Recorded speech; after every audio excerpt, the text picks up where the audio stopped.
The screech of tires wasn't a sound. It was a physical assault, a sonic rip that tore through the plush, leather-wrapped silence of the SUV. Then came the world spinning, a chaotic kaleidoscope of white snow, black pines, and the strobe light flash of headlights cutting through the blizzard. Crunch. The impact didn't feel like hitting a wall. It felt like being caught in the fist of an angry god and shaken until teeth rattled in their sockets.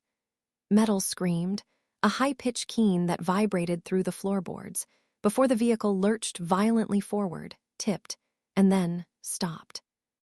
Silence. Absolute, suffocating silence, save for the hiss of radiator steam and the howl of the wind clawing at the cracked windshield. Elena blinked, her breath catching in a throat that felt like it had been stuffed with sawdust. The smell of burnt rubber and the acrid, chemical dust of deployed airbags filled the small space. She was dangling. Not much, but enough that the seatbelt bit into her collarbone, holding her suspended over the dashboard. "Don't move." The voice came from the driver's side. It was low, guttural, and laced with a fury so cold it dropped the temperature in the cabin another 10 degrees. Elena turned her head slowly, wincing as a sharp pain radiated down her neck. Silas Vane was staring straight ahead, his knuckles white as bone where they gripped the steering wheel. A thin trickle of blood, black in the dim dashboard light, ran from his temple down to the sharp line of his jaw. He looked like a statue carved from ice and marble, beautiful and terrifying, even with shattered glass dusting the shoulders of his $4,000 cashmere coat.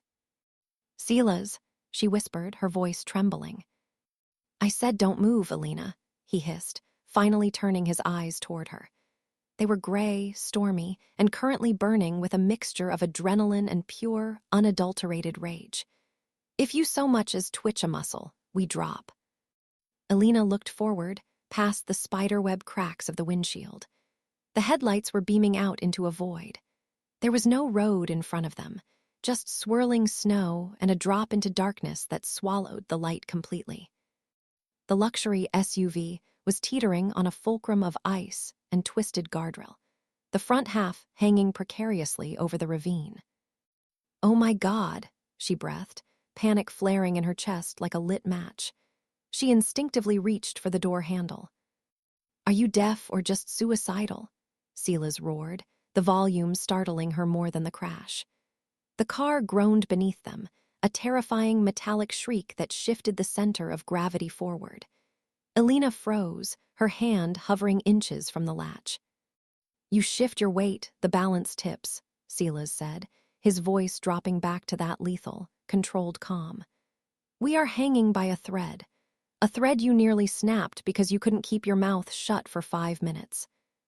Indignation flared through Elena's fear. "Me? I was reading you the itinerary.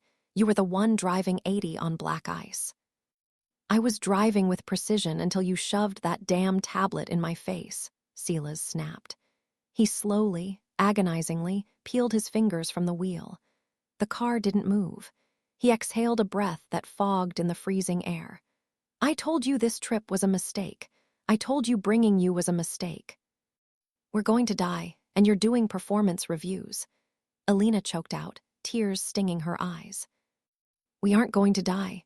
I don't die in Minnesota," Silas muttered, though his eyes were darting around the cabin, calculating, assessing. The cold Tycoon, as the tabloids called him. Even with death staring him in the face, he looked like he was trying to negotiate a hostile takeover of gravity itself. "The back," Silas commanded. "The engine block is dragging the nose down. We need to shift the weight to the rear axle to stabilize it before we can exit." "How?" "Unbuckle, slowly, on my count." Elena's hands shook uncontrollably as she reached for the release button.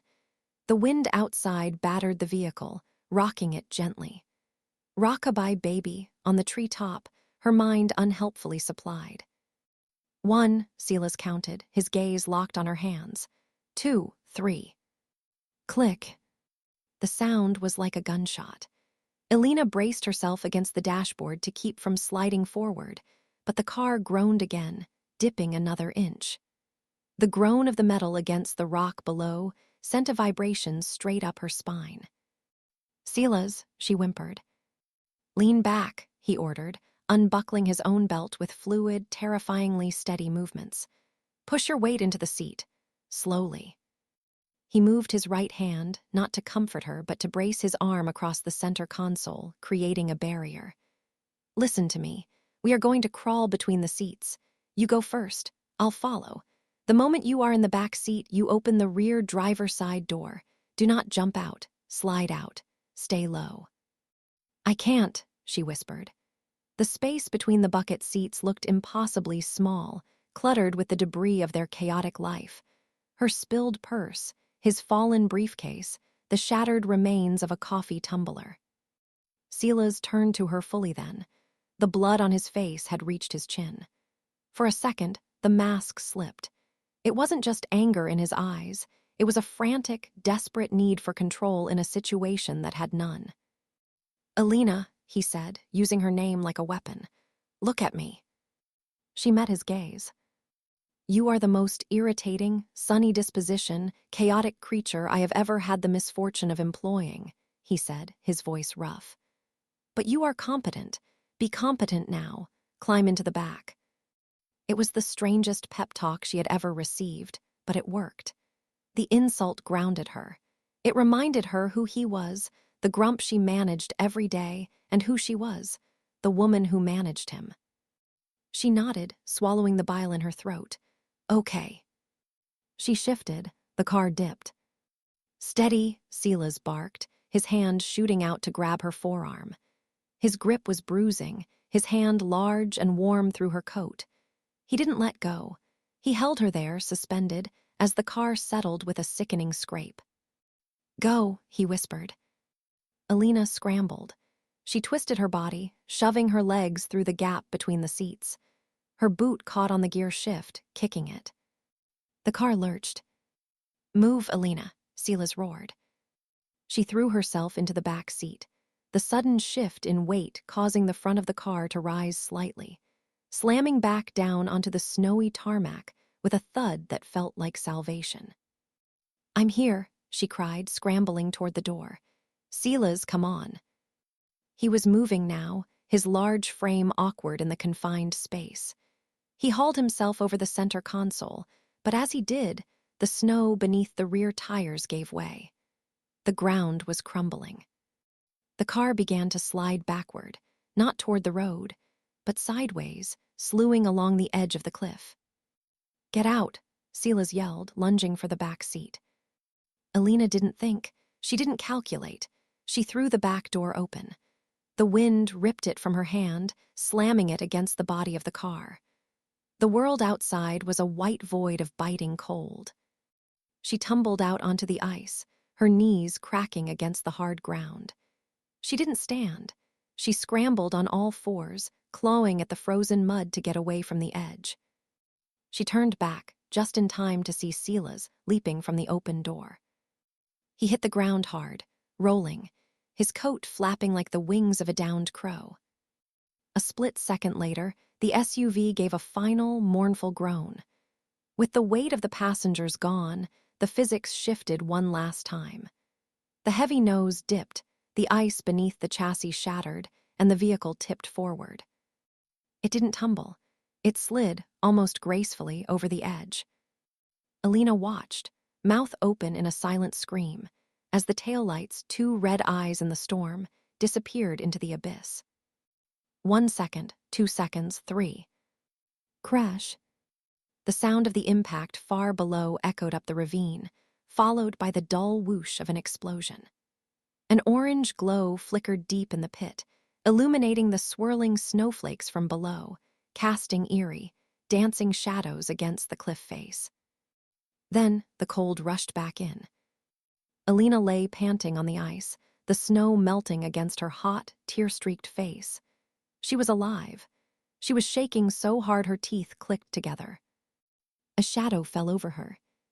Silas stood there, silhouetted against the blizzard. He was favoring his left leg, and he had lost a glove. He looked down at her, then at the ravine where $500,000 of engineering was currently burning. He reached down, grabbing her by the collar of her coat and hauling her to her feet with unnecessary force. He dragged her a few feet further from the edge, back toward the center of the deserted, snow-buried road. "You," he breathed, his chest heaving, his face inches from hers. The heat radiating off him was intoxicating in the freezing air. "You are fired." Elena stared at him, adrenaline still pumping through her veins like rocket fuel. The shock was wearing off, replaced by the hysterical realization that they were stranded in the middle of a majestic, lethal nowhere. She shoved his hands off her coat. "Fired," she yelled over the wind, her voice cracking. "You just drove us off a cliff. You almost killed us because you were too busy barking orders to watch the road." "I saved your life," Silas roared back, stepping into her space, looming over her. "I kept that car balanced by sheer will while you panicked." "I panicked. I followed your instructions." "You kicked the gear shift."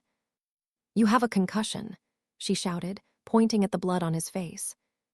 Silas wiped his temple, looking at the blood on his fingers with a detachment that was more terrifying than his anger. "Superficial, unlike your incompetence." He turned away from her, scanning the darkness. The orange glow from the ravine was fading, leaving them in near-total darkness. The snow was falling harder now, thick flakes that stuck to eyelashes and froze on skin. "Where are you going?" Elena asked, her anger instantly dampened by the crushing reality of their situation. "Silas." "We can't stay here," he said, his voice clipped. "The temperature is dropping. If we stay by the road waiting for a car that isn't coming in the storm, we'll be dead in an hour." "So we just walk, to where?" Silas turned back, his expression unreadable in the dark. "I saw a structure, about 2 miles back, before the distraction." "A structure, like a house?" "A cabin, a hunting lodge, something with walls." He adjusted his coat, wincing slightly as he put weight on his left leg. He looked at her, his gaze sweeping over her sensible office attire, pencil skirt, wool coat, heeled boots that were entirely inappropriate for a trek through a blizzard. He swore softly under his breath. Without asking, he unbuttoned his cashmere coat. "What are you doing?" Elena asked, taking a step back. "You're going to freeze to death in that outfit before we make it a mile," he muttered. He took off the coat. Underneath, he was wearing a bespoke suit, likely Italian, likely worth more than her car. He stripped off the suit jacket. The wind bit through Elena's own coat, stinging her skin. Silas tossed the suit jacket at her. It hit her in the chest, heavy and warm from his body heat. "Put it on under your coat. Layering creates insulation," he commanded. He put his heavy overcoat back on over his dress shirt, buttoning it up to his chin. Elena held the jacket. It smelled like him, sandalwood, expensive scotch, and the metallic tang of fear. "Silas, you'll be cold." "I run hot," he snapped, turning and beginning to limp down the road into the teeth of the storm. "And if you die, the paperwork will be a nightmare. Move, Elena." She pulled the jacket on. It was massive on her, swallowing her frame, the sleeves hanging past her hands. But the warmth was instant. She buttoned her own coat over it and hurried to catch up to him. "You're limping," she noted, matching his pace. Observation noted, irrelevant. "We should check for service," she said, reaching for her pocket. Her hand met empty fabric, her stomach dropped. "My phone, it was in my purse." Silas didn't stop walking. "Which is currently burning at the bottom of a ravine." "Your phone." "Dash mount, also burning." Elena stopped. The silence of the forest was heavy, pressing in on all sides. "So we're alone, no phone, no car, in a blizzard." Silas stopped and turned. The snow was already collecting in his dark hair. He looked like a creature of the winter, cold, hard, and utterly unyielding. "Correct," he said. "Just you, me, and the consequences of your inability to sit still." "Stop blaming me," Elena cried out, frustration bubbling over. "It was an accident." Silas stepped closer, his eyes narrowing. There are no accidents, Elena, only failures of oversight. He leaned in, his voice dropping to a whisper that carried under the wind. And right now, my oversight is the only thing keeping you alive. So, for once in your employment, stop talking and walk. He turned and trudged into the whiteout. Elena watched his broad back moving away from her. She hated him. She truly, deeply hated him. He was arrogant, cruel, and impossible. But as the wind howled like a wolf in the distance, she realized she had no choice. She tucked her hands into the long sleeves of his suit jacket, felt the lingering warmth of his body against her skin, and followed the tyrant into the storm. 2 weeks earlier, the silence in Silas Sterling's corner office was not empty. It was heavy, curated, and expensive.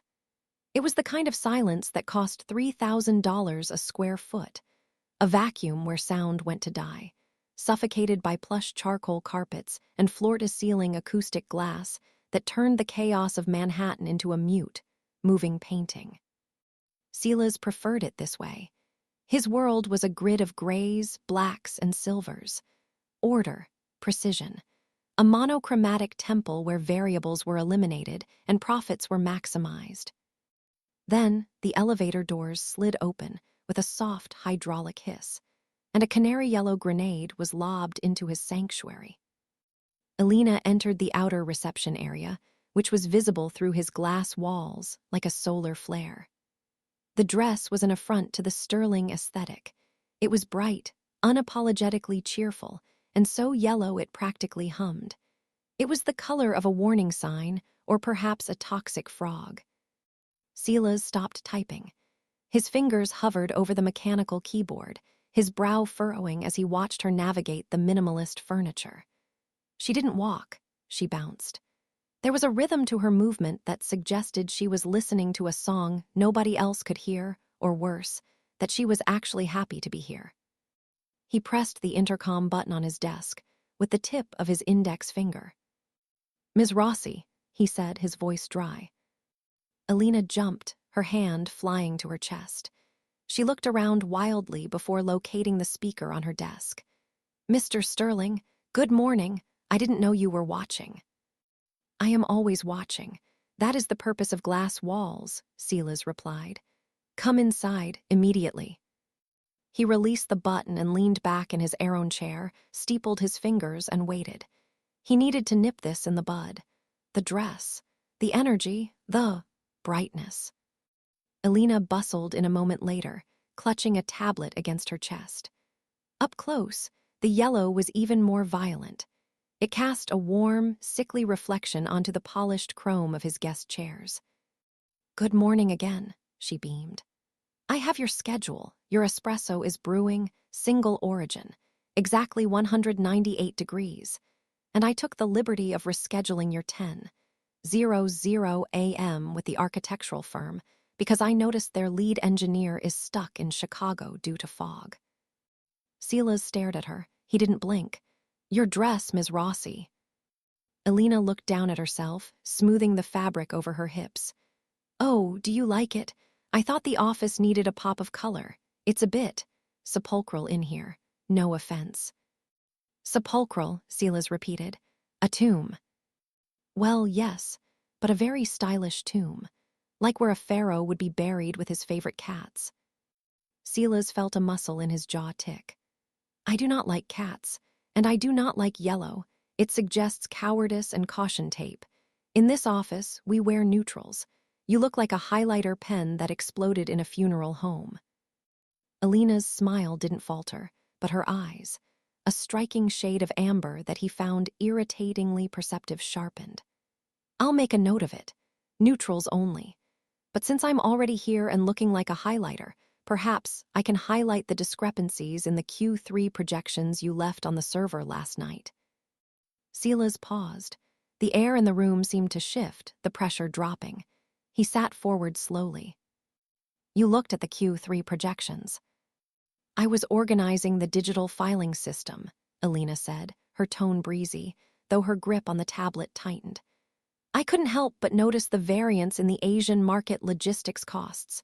It seemed high, arbitrarily so." Silas narrowed his eyes. He reached out a hand. "Give me your file." "My personnel file." "Give it to me." Elena hesitated, the first crack in her sunny armor appearing. She walked to the filing cabinet near the door, which she had apparently already organized, and pulled a manila folder. She handed it to him, then took a step back, folding her hands behind her back. Silas opened the folder. He had skimmed it during the hiring process, largely because his HR director, Marcus, had insisted she was the only applicant who hadn't cried during the preliminary aptitude test. But he hadn't truly read it. He didn't care about the lives of his assistants. He only cared that they functioned. Now he read. Elena Rossi, age 26. Education, omitted. Previous employment, admin temp agencies, barista, dog walker. He looked up at her. She was chewing the inside of her cheek, a nervous tick that betrayed the canary yellow confidence. "You have a gap," Silas said, tapping the paper. "A 3-year gap between the ages of 22 and 25. And before that, you list freelance consultation with no references." "I took some time to find myself," Elena said quickly. "Traveled, backpacked, the millennial pilgrimage." "And in your backpacking, did you often analyze logistic cost variances for multinational conglomerates?" "I'm good with numbers, Mr. Sterling. It's just a hobby." "A hobby," Silas deadpanned. "Knitting is a hobby. Spotting a 3% artificial inflation in a logistics ledger is forensic accounting." He closed the folder and tossed it onto the desk. It slid across the glass and stopped inches from her hand. "Who are you, Elena?" "I'm your assistant," she said, her chin lifting defiantly.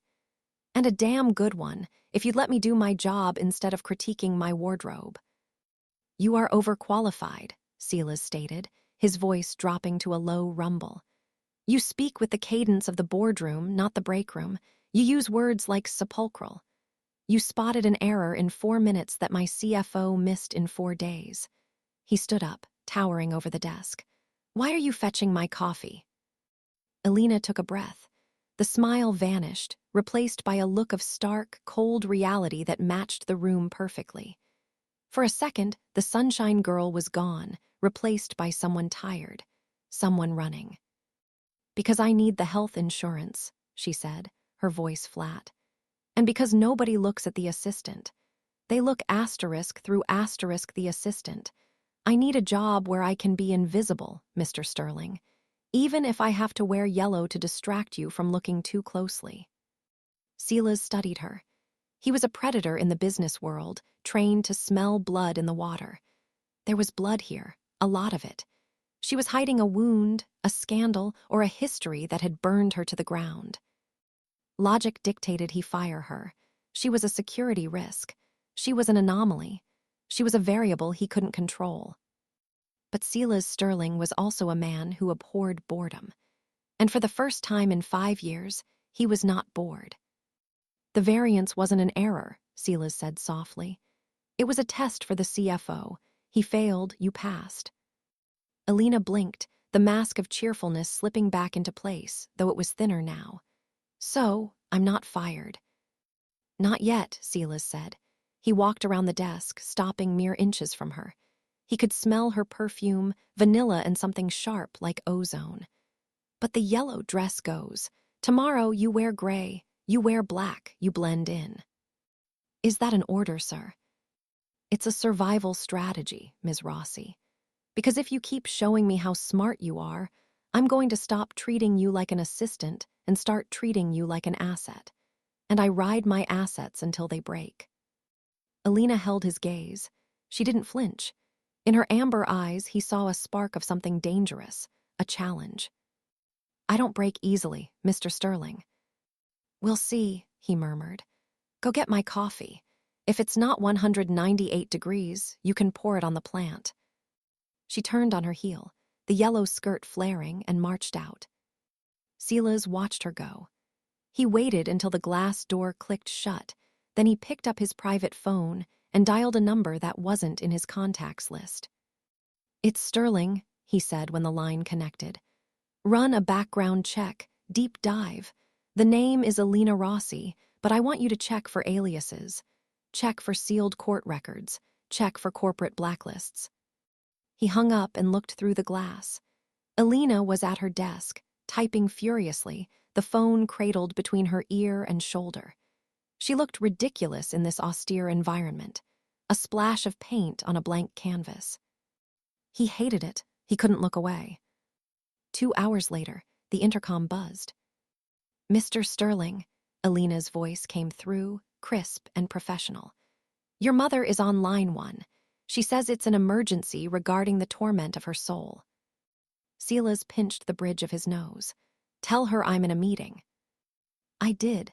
She said she knows you're not because she has a tracker on your phone. Silas let out a long, suffering sigh. Put her through.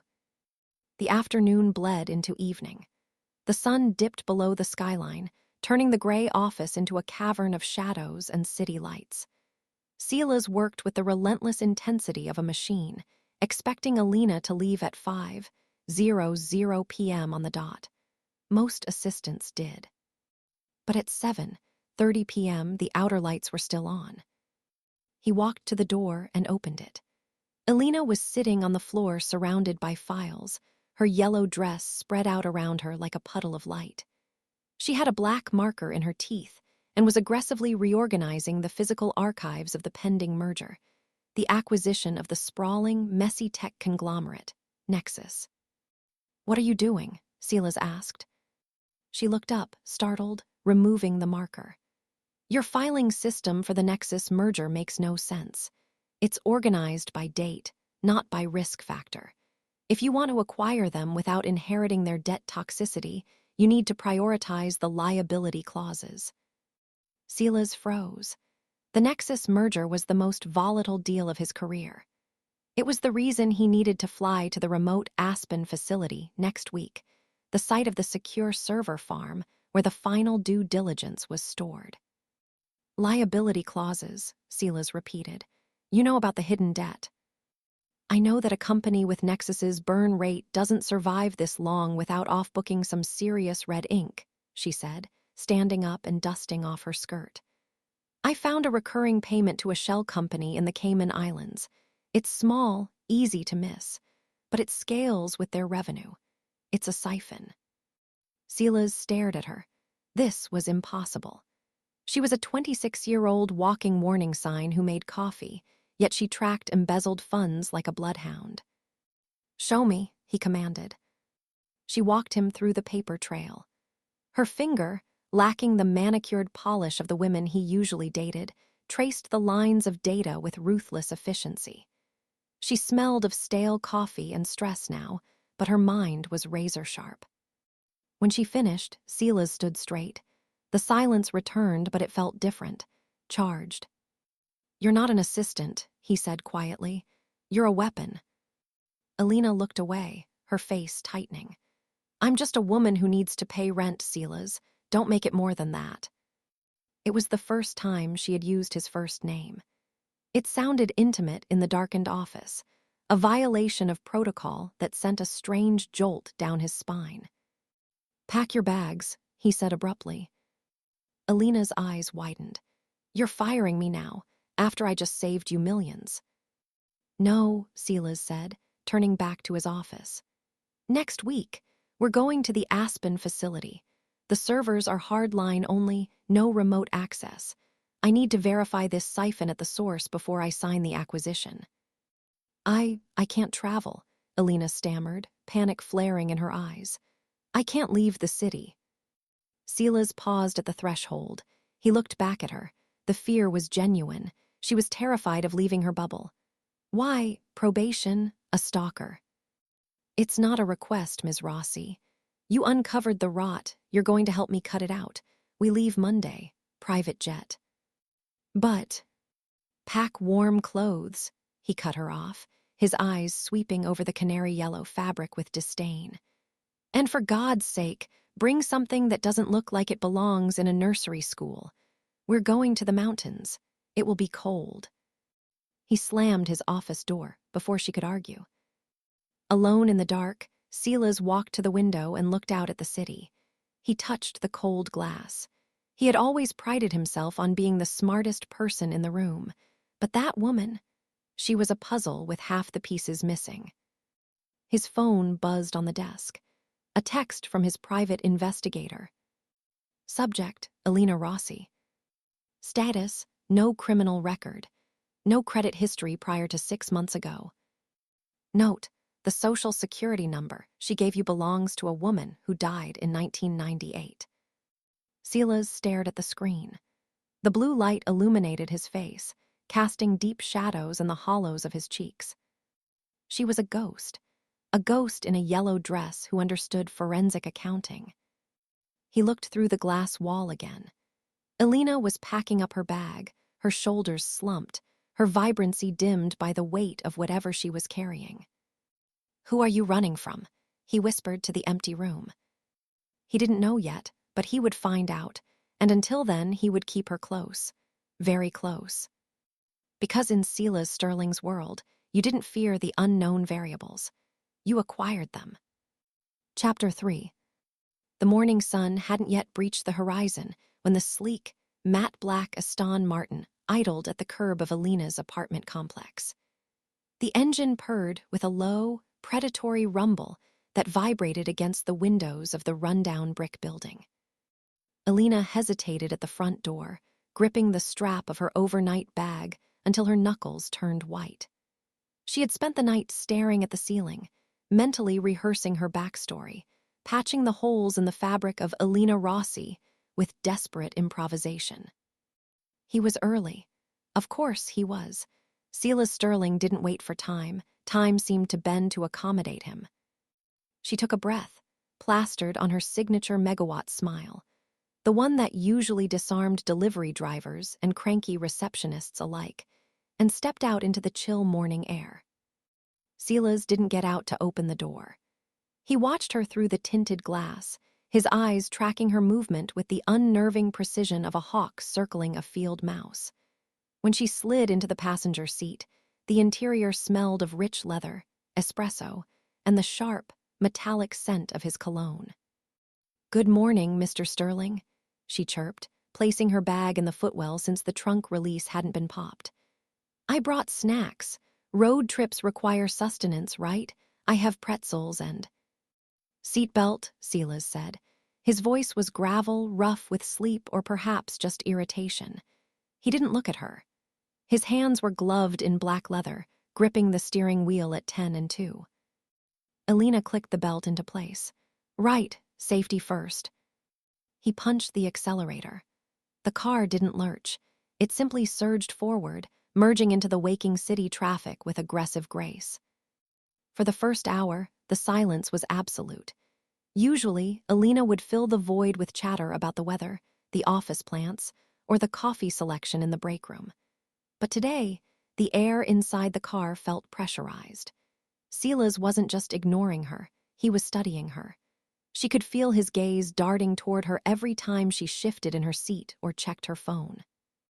"The Ironworks project," Silas said suddenly, breaking the silence as the city skyline dissolved into the gray expanse of the highway.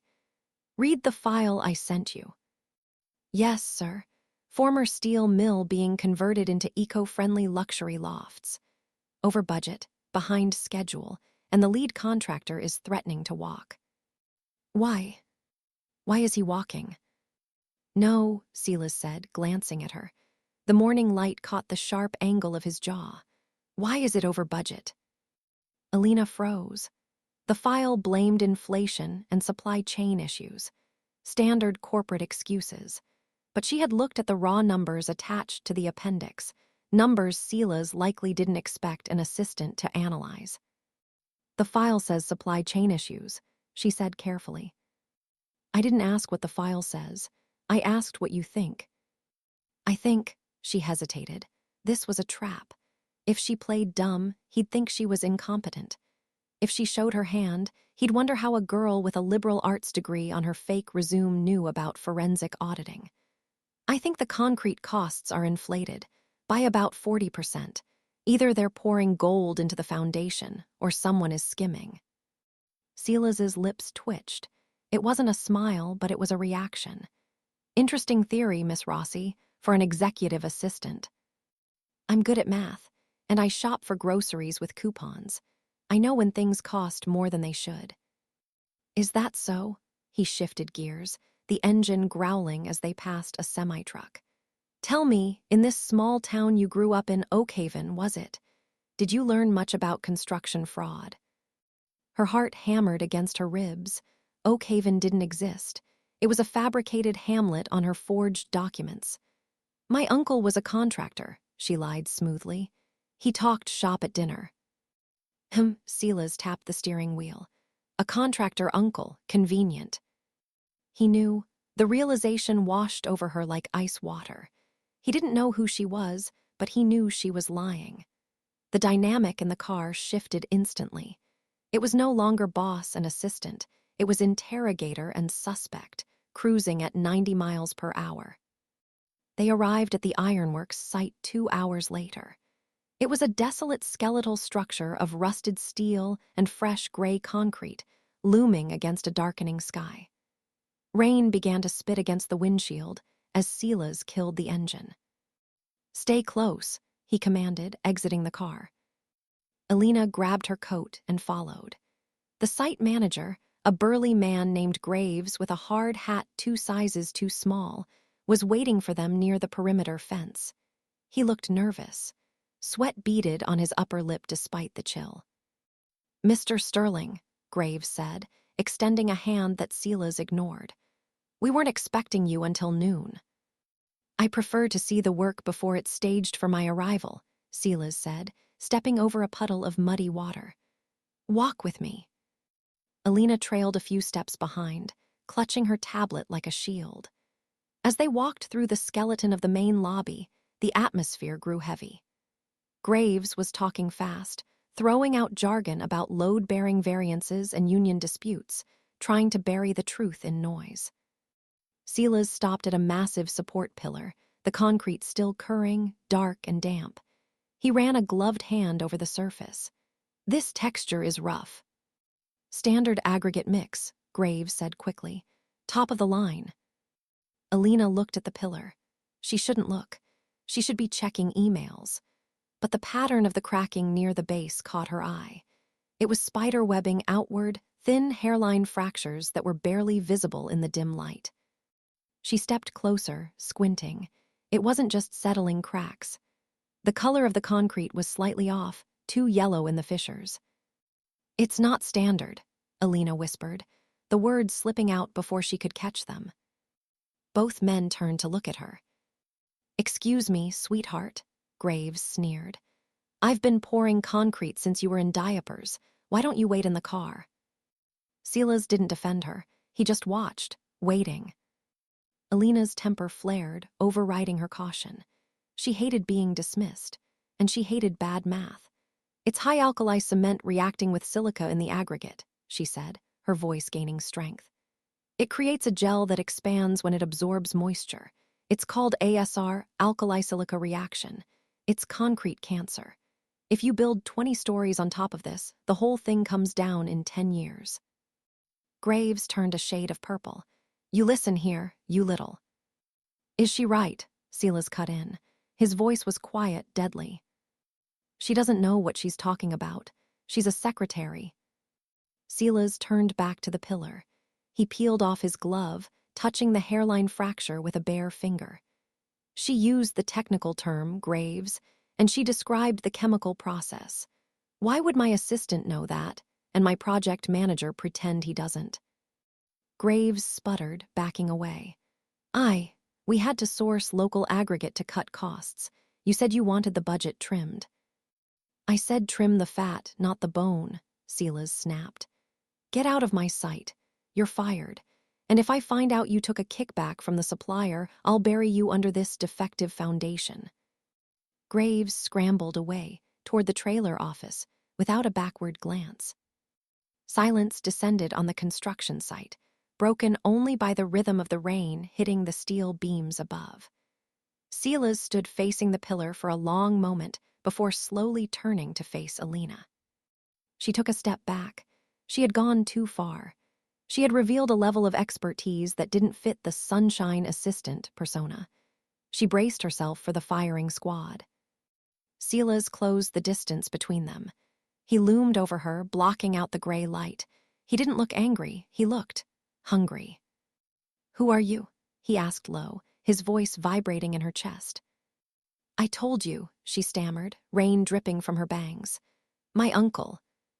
"Stop lying." He reached out, not to grab her, but to tuck a stray lock of wet hair behind her ear. The touch was electric, shocking them both. His thumb lingered on her cheekbone. "Uncle Bob from Oakhaven didn't teach you about alkali silica reactions. That's structural engineering. That's forensic analysis." Elena swallowed hard. "I read a lot." "You're a fraud, Elena." Her breath hitched. "Mr. Sterling, The SSN you gave HR belongs to a dead woman." The world seemed to tilt. He knew. He had known the whole time. Panic surged, primal and hot. She turned to run, to bolt for the road, but his hand shot out and clamped around her wrist. Not painful, but unbreakable. "I'm not calling the police," he said, pulling her a step closer until the toes of their shoes touched. "Why not?" she whispered, trembling. "Because I don't care about the law. I care about competence. And you—" He looked down at her, his eyes dark with a mixture of suspicion and unwilling fascination. "You are the most competent liar I have ever met." He released her wrist, but he didn't step back. "I have enemies, Elena. People who want to see this company crumble. Graves was just a pawn. Someone paid him to use that bad cement. Someone is trying to sabotage me from the inside." He leaned down, his lips inches from her ear. "I need a ghost," he murmured. "I need someone who doesn't exist, someone who can see the cracks in the foundation that everyone else misses. You're not my assistant anymore." Elena stared at him, wide-eyed. "What am I?" "You're my weapon." Silas straightened, his mask of cold indifference sliding back into place. "And until we figure out who is trying to destroy my legacy, you belong to me. If you try to run, I'll hand that pie report to the feds. Do we have a deal?" Elena looked at the crumbling pillar, then back at the man who was arguably more dangerous than the collapsing building. She had fled her old life to escape a cage, only to walk right into a lion's den. But this lion was offering her a position of power, not submission. "I want a raise," she said, her voice shaking but defiant. Silas blinked, then a slow, genuine smirk curled the corner of his mouth. An expression that transformed his face from statuesque to devastatingly handsome. "Double salary," he agreed. "Now get in the car, we have a war to start." The silence was the loudest thing Elena had ever heard. Minutes ago, the world had been a chaotic symphony of screeching tires, shattering glass, and the sickening crunch of metal against a majestic, unyielding pine. Now, there was only the wind. It hissed through the shattered window of the luxury SUV, carrying snowflakes that stung like frozen needles. "Elena." The voice was rough, like gravel grinding together. She blinked, the world tilting sideways. Silas. He was leaning over the center console, blood trickling from a precise cut above his eyebrow, marring the perfection of his features. Even upside down, or was she upside down? He looked annoyed rather than terrified. "I'm here," she croaked. Her chest hurt where the seatbelt had locked, turning her ribs into a cage of bruises. "Can you move?" "I think so." "Good, because the heating block is cracked, and the temperature is dropping 2 degrees every 10 minutes. If we stay here, we freeze. If we wait for rescue that might not come because I suspect the GPS transponder was disabled along with the brakes, we freeze." Elena's mind caught on the words. Disabled brakes. The war Silas had mentioned back at the office hadn't waited for them to get organized. It had started on the icy switchbacks of the mountain pass. She fumbled with the buckle. It clicked open, and she dropped ungracefully against the passenger door. Silas was already out, his movements stiff but efficient. He wrenched her door open, the metal groaning in protest against the snowbank. Take my hand. It wasn't a request. It was a command issued by a general on a battlefield. Elena took it. His grip was iron-tight, his leather glove cold against her skin, but beneath it, she felt the terrifying heat of a living pulse. They trudged away from the wreckage, the luxury vehicle looking like a crumpled tin can against the backdrop of the relentless white forest. The snow was knee-deep, sucking at Elena's boots with every step. She wasn't dressed for this. She was dressed for a boardroom, for intimidation, in a pencil skirt and a wool coat that was fashionable, not functional. Silas, in his bespoke three-piece suit, looked equally ridiculous, yet he moved with a predator's determination, breaking a path for her. "Where are we going?" she shouted over the wind. "I saw a roofline," Silas yelled back, not turning around. "Half a mile up the ridge, old hunting territory." "You saw a roof in a blizzard, while careening off a cliff." "I notice everything, Elena. That's why I'm rich, and that's why someone is trying to kill me." The trek was a blur of numbing agony. Elena's feet turned into blocks of ice. The adrenaline from the crash was fading, replaced by the creeping lethargy of hypothermia. She stumbled, her knees hitting the snow. "Get up." Silas was there instantly, hauling her upright. "I can't," she chattered, her teeth clicking together violently. "It's too far." "You are not dying on my watch, Ms. Rossi. I just doubled your salary. I expect a return on my investment." "You are," she gasped, "an absolute ass." "I'm a motivated ass. Walk." He didn't let go of her arm after that. He practically dragged her the last 100 yards until the shadow of a structure loomed out of the whiteout. It wasn't a cabin so much as a decaying shack, the wood gray and warped, huddled against the mountainside like a dying animal. Silas kicked the door. It held. He kicked it again, putting his shoulder into it with a feral growl, and the rusty latch gave way. They tumbled inside, out of the biting wind. The silence here was stale, smelling of dust, pine needles, and rodent droppings. It was dark, but Silas produced a slim, silver lighter from his pocket, the flame illuminating the small space. It was empty, no furniture, no wood stove. The windows were boarded up, which was a blessing for the draft, but made the room feel like a coffin. "Search the corners," Silas ordered, his voice tight. He was favoring his left leg, Elena noticed. The crash hadn't left him unscathed. She shuffled forward, her vision tunneling. "Silas, it's freezing in here too." Better than the wind chill, he was scanning the floorboards. "Here." He bent down, brushing away layers of grime to reveal a trapdoor. With a grunt of exertion that turned into a hiss of pain, he yanked it open. Inside was a cache, not of gold or guns, but something far more valuable in their current predicament. A single, heavy-duty thermal sleeping bag, and a bottle of amber liquid that looked like whiskey. "Jackpot," he muttered. "One bag," Elena stared at the rolled-up bundle. "That's it. It's rated for sub-zero survival." Silas uncorked the whiskey and took a swig, grimacing before handing it to her. "Drink. It's a vasodilator. It'll make you feel warmer, though it actually lowers body temp, so only a sip to stop the shaking." Elena took a pull. It burned all the way down, a welcome fire in her belly. "What do? We can't. We can't both fit in that." Silas looked at her. The lighter's flame flickered, casting deep shadows across the sharp planes of his face. His eyes, usually cold chips of flint, were dark and unreadable. He looked at her shivering form, her lips turning a dangerous shade of violet. "Physics, Elena," he said, his voice dropping an octave.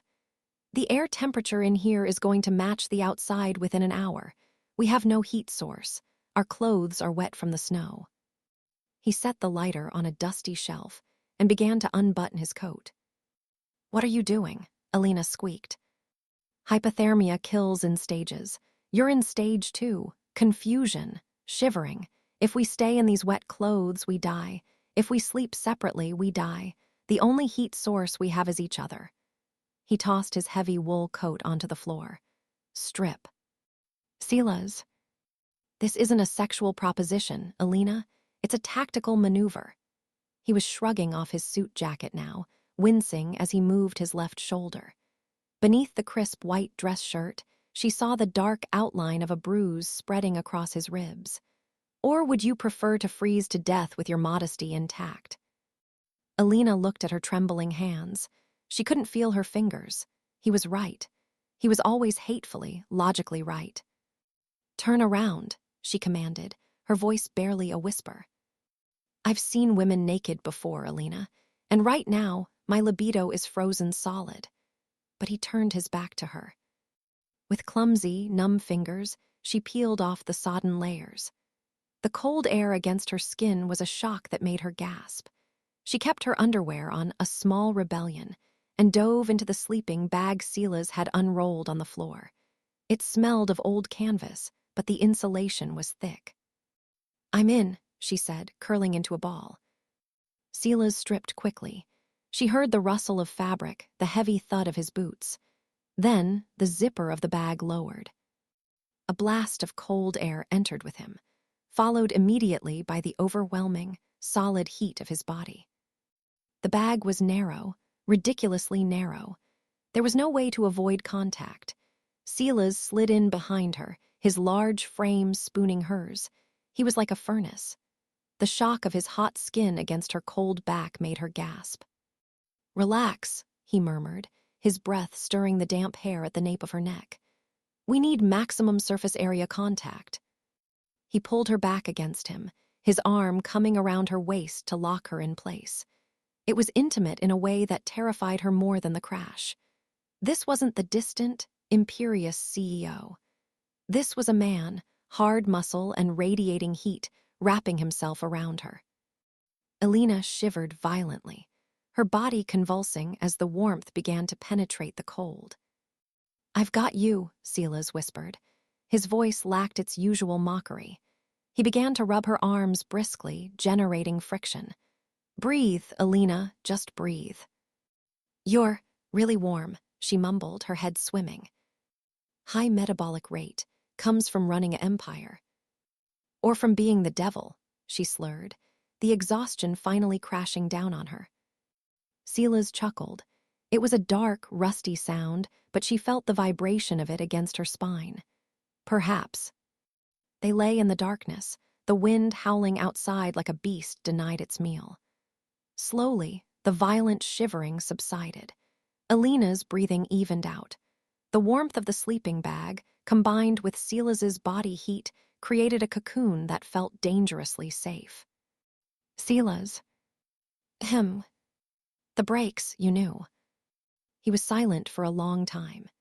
His hand had stopped rubbing her arm and now rested flat against her stomach, his thumb tracing idle circles on the fabric of the sleeping bag liner, though the heat of his palm burned through to her skin.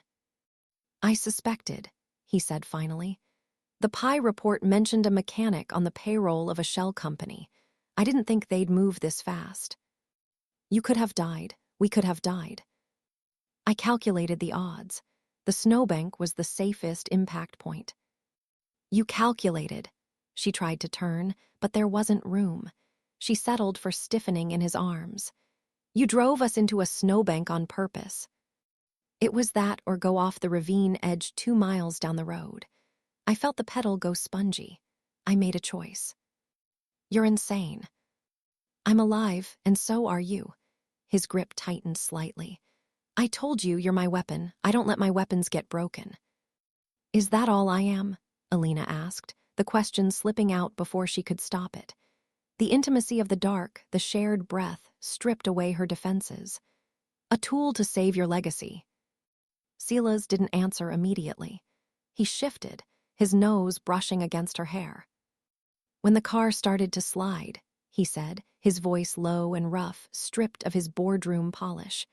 When I realized I couldn't stop it, my first thought wasn't for the company. It wasn't for my legacy. Elena held her breath. What was it? I thought, she's going to get hurt. The confession hung in the freezing air. For a man like Silas, a man who treated emotions like inefficiencies to be eliminated, it was earth-shattering. Silas, go to sleep, Elena. We have a 5-mile hike in the morning. He withdrew emotionally, even as he pulled her physically closer, tucking her head under his chin to preserve warmth. The wall was back up, but Elena had seen the crack. She had felt it.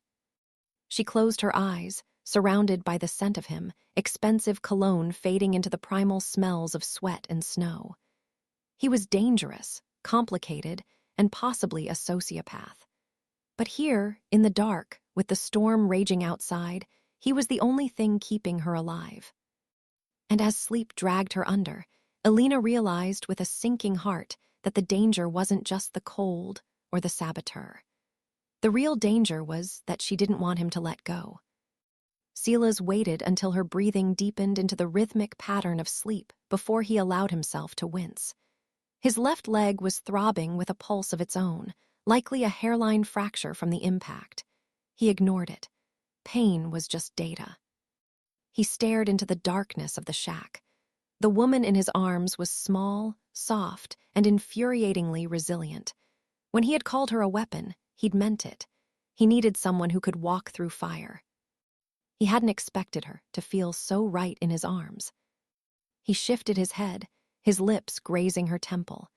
She murmured something in her sleep and snuggled backward, pressing her curves against him, seeking warmth. Silas grit his teeth, his body betraying him with a stir of arousal he absolutely could not act upon. He focused on the anger instead, the breaks, the sabotage. Whoever had done this, whoever had tried to hurt her to get to him, had made a fatal miscalculation. They thought they were burying him in the snow. Silas closed his eyes, listening to the wind. They hadn't buried him. They had just trapped him in a box with the one distraction he couldn't afford, and stripped away the suits and the money and the power until there was nothing left but the man. And the man was furious. When they got off this mountain, there would be no more games, no more assistant, no more pretense. He would burn the world down to find who did this. But for tonight, he just held her. And for the first time in 10 years, the cold Tycoon didn't feel cold at all. The storm broke with the dawn. The howling wind that had battered the cabin walls all night softened into a deceptive, crystalline silence. Silas woke first. The fire had burned down to embers, casting a dull, orange glow across the bearskin rug. His arm was numb, pinned beneath Elena's weight, but for the first time in his life, he didn't care about the discomfort.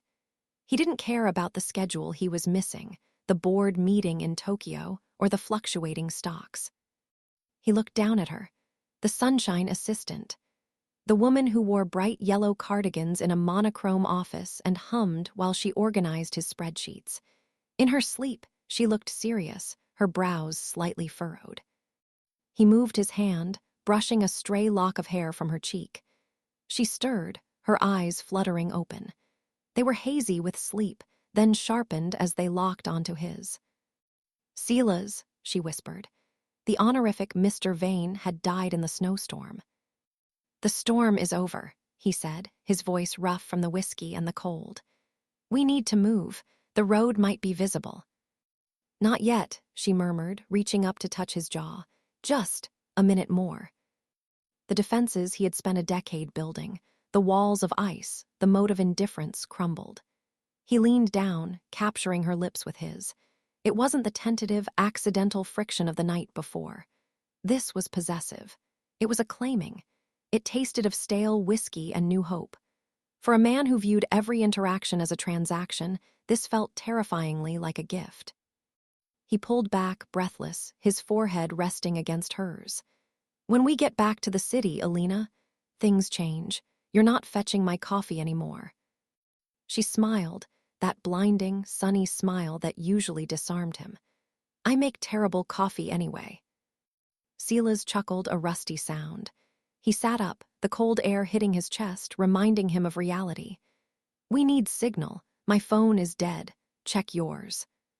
He stood up, stretching his stiff limbs, and reached for his coat on the rough-hewn table. His elbow clipped the strap of her oversized, colorful tote bag, the one she insisted on carrying everywhere. It tipped. Gravity did the rest.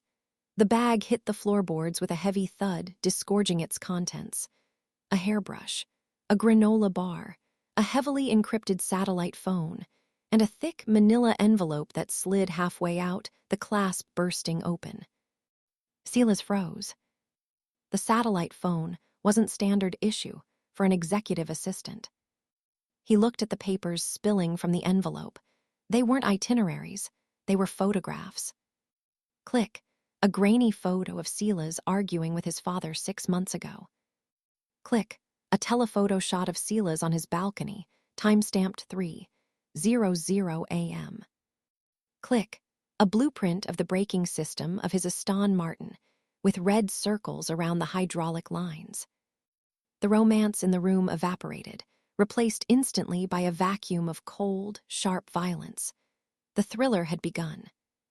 Silas didn't shout. He didn't explode. He went very, very still, the stillness of a predator realizing there is another predator in the tall grass. He looked at Elena. She wasn't smiling anymore. She hadn't scrambled to cover the photos. She sat on the rug, her posture shifting. The slouch of the tired assistant vanished, replaced by a rigid, tactical alertness. Her eyes, usually wide and expressive, went flat and hard. "Why do you have schematics of my brakes, Elena?" Silas asked. His voice was no longer rough with sleep. It was a razor blade wrapped in velvet. She stood up slowly, her hands raised to waist level, not in surrender, but in preparation. "Silas, don't reach for the fire poker." "You did this," he said, the betrayal cutting deeper than the cold. "The accident, the isolation, it wasn't a rival, it was you. Who paid you? Vane Sr., the board." "I didn't cut your brakes," Elena said, her voice dropping an octave, shedding the bubbly cadence she used in the office. This was her real voice. Cool, professional, dangerous. "I was the one who reinforced the secondary line. If I hadn't, we'd be at the bottom of the ravine, not stuck in a cabin." "Explain now." Silas took a step toward her. "I'm not an assistant," she said, kicking the purse aside to reveal the Glock 43 nestled in the side pocket. She didn't reach for it, but she made sure he saw it. "I'm a forensic risk auditor, private sector, high-end corporate espionage countermeasures." Silas narrowed his eyes. "You're a spook." "I was hired 6 months ago," she continued, her gaze tracking the windows. "Not by your father, by you. Or rather, by the algorithm your trust fund set up in case of anomalous stock activity. Someone has been siphoning millions from Vane Enterprises and funneling it into shell companies. They were planning to kill you to stop the audit." "So you went undercover," Silas spat. "Lied to me every day for half a year." "I had to see if you were the one stealing the money, Silas," she snapped. "I had to know if you were the monster the tabloids paint you as. I built a dossier on you. I tracked your movements. And I found out you're not a thief. You're just an arrogant, lonely workaholic who didn't notice his CFO was dismantling his empire brick by brick." Silas felt the world tilting. Marcus is doing this." "Marcus cut the primary brake line," Elena said. She moved toward the window, peering through a crack in the shutters. "And since we aren't dead, he knows the job wasn't finished. That satellite phone in my bag, it just pinged. Someone is close." As if on cue, the distant hum of an engine cut through the silence of the snow-covered forest. Not a rescue helicopter. Snowmobiles, high-powered, approaching fast. Silas looked at the woman he thought he knew. The sunshine was gone. In its place was steel. And God help him, he wanted her more now than he had 5 minutes ago. "How many?" Silas asked, his mind snapping into crisis mode. He was a tycoon. He understood leverage and odds. Elena checked the magazine of her pistol. 2 sleds, likely 4 tangos, professionals. Marcus doesn't hire amateurs. She tossed him the heavy iron fire poker. "Stay low. If they breach the door, you swing for the knees. I'll handle the heads." "I don't hide behind employees," Silas growled. "I'm not your employee, Mr. Vane," she said, a dark smirk touching her lips. "Technically, right now, I'm your bodyguard, and my hourly rate is exorbitant." The roar of engines died abruptly outside. The crunch of boots on snow followed. "Front door," Elena whispered. Glass shattered. A canister rolled across the floor, tear gas. "Bedroom, move." Elena shoved Silas, raising her weapon. The room erupted into chaos. Smoke filled the air. Silas didn't run to the bedroom. He kicked the heavy oak table onto its side, creating a barricade. Two figures clad in white tactical gear burst through the door, submachine guns raised. Bang, bang. Elena fired twice, controlled, precise. The first intruder dropped, clutching his shoulder. The second returned fire, bullets chewing up the wood of the table Silas was holding. Silas didn't cower. The rage that had been simmering in him since the crash, since the dossier, since the betrayal, boiled over. He grabbed a heavy log from the woodpile and hurled it over the table with primal force. It struck the second gunman in the helmet, staggering him. Elena surged forward, moving like water. She swept the gunman's legs and pistol-whipped him into unconsciousness before he hit the floor. Silence returned, ringing in their ears. The smoke swirled around them. Silas stood up, chest heaving. He looked at the two unconscious hitmen, then at Elena. She was checking the pulse of the one she'd shot. "Non-lethal," she said calmly. "We need him to testify against Marcus." She stood and holstered her weapon, wiping a smudge of soot from her cheek. She looked at Silas, waiting for the anger, for the firing, for the explosion. Instead, Silas walked over to her. He didn't look at the gunmen. He looked at the woman who had played the fool for 6 months while guarding his life. "You audited me," he said. "Thoroughly," she replied, chin raised. And you're clean, financially at least," she hesitated. "Emotionally, you're a wreck." "You lied about the sunshine," he accused, stepping closer. "I like yellow," she defended, her voice wavering slightly for the first time. "And I really do like knitting. That part wasn't a lie, but the helpless act, yes, that was the job." "And last night," Silas asked, stopping inches from her, "the whiskey, the kiss, was that the job?" Elena looked up at him. The adrenaline was fading, leaving them exposed. "No, that was a breach of protocol, a massive conflict of interest." "Good," Silas said. He grabbed her face and kissed her again, harder this time, fueled by the adrenaline of survival. It was a kiss that tasted of gunpowder and victory. When he pulled back, he looked at the satellite phone on the floor. "Call the authorities," Silas commanded, the Tycoon returning but with a new edge. "Get a medevac for this trash on my floor, then call Marcus. Tell him we're coming." Elena raised an eyebrow. "You're not quitting, Elena," Silas said, walking toward the door to look out at the snow. "But we are renegotiating your contract. I don't need an assistant. I need a partner, someone who sees the threats I miss." Elena watched him. The grumpy billionaire was still there, but the ice had cracked, revealing the iron beneath. And she realized with a start that she didn't want to leave. The job was done, but the story wasn't. "Double my salary," she countered. Silas looked back over his shoulder, a genuine, dangerous grin spreading across his face. "Done." And Elena. "Yes, sir." "Burn the yellow cardigans. Black suits you better." He stepped out into the cold air, not as a victim, but as a man who had tamed the storm. Elena picked up her bag, stepped over the unconscious assassin, and followed him. The office was going to be terrified of them on Monday. End of audiobook.